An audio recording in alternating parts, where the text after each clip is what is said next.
ఇది common question. అంటే liposuction లో ఏం చేస్తాము, ఫ్యాట్ యాస్పిరేట్ చేసి సక్షన్ చేసి తీసేస్తాం. ఒక ఏరియాలో ఫ్యాట్ తీసేసిన తర్వాత ఆ స్కిన్ కి అండర్లైన్ మజిల్ కి మధ్యలో ఉన్న స్పేస్ అంతా ఫ్యాట్ తీసేసిన ప్లేస్ ఫ్లూయిడ్ రీప్లేస్ అవుతుంది.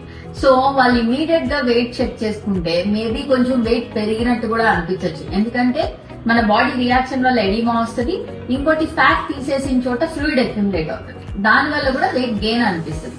బట్ మన టార్గెట్ ఎప్పుడు inch loss. Okay, first suppose ఒక టమ్మీ లైపో చేస్తున్నాం అనుకోండి, దాంట్లో ఇంచ్ లాస్, ఓవరాల్ సర్కంఫరెన్స్ అంటే చుట్టుకొలత, అది తగ్గించడం మన ఎయిమ్. ఎప్పుడు వెయిట్ లాస్ ని లైపోసక్షన్ లో మనం పనికరంలో తీసుకోము, ఎప్పుడు ఇంచ్ లాస్ లోనే కొలుస్తాము. సో వాళ్ళు ఇప్పుడు చూసిన ఉన్న ఇంచ్ ఒక ఎంత చేంజ్ అవుతుందో after 3 to 6 months best results వస్తాయి. ఇనీషియల్ గా బాడీ రియాక్షన్ వల్ల, ఎడీమా వల్ల, ఫ్లూయిడ్ వల్ల అంత బాగా రిజల్ట్స్ కనిపించకపోవచ్చు.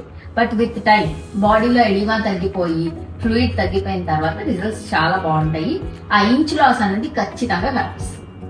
నేను లైపోసక్షన్ చేసుకున్నాను, నేను ఇంకేం చేయను అనుకోకుండా మంచి డైట్ ఫాలో అవుతూ, గుడ్ ఎక్సర్సైజెస్ చేస్తూ, ఐడియల్ వెయిట్ మెయింటైన్ చేస్తూ ఉంటే రిజల్ట్స్ పర్మనెంట్ గా ఉంటాయి.